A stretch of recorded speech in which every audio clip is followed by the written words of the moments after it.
বিগত সরকার এবং বর্তমান সরকার, এর আগেও যারা সরকারে ছিল,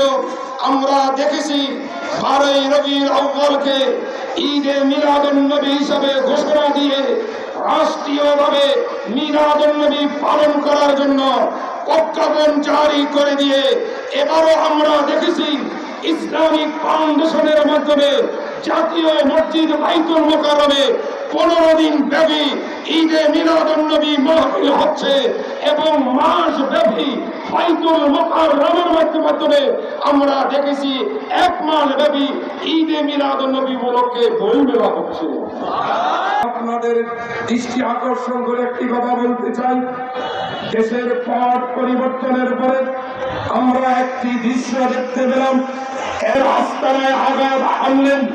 মজার বাংলার তো আলেম ওলামাদেরকে জোর পরিবর্তন করার ফায়দা করতেছেন। এটা তো মান সালিমাল মুসলিমুনা মিন লিসানিহি ওয়া ইয়াদিহি, মুসলমানের হাত এবং মুখের দ্বারা তার কার্যকলাপ দ্বারা অন্য মুসলমান যদি নির্যাতিত না হয়, অপদস্থ অপমানিত যদি না হয়, আমার নবী সেই মুসলমানকে উত্তম মুসলমান ঘোষণা দিয়েছেন। আজকের এই লক্ষ্মীপুর জেলার মিলাদুন্নবী থেকে এই সমস্ত নেককারজনক, এই সমস্ত উস্কানিমূলক কাজে যারা জড়িত, আমরা অনতি বিলম্বে তাদেরকে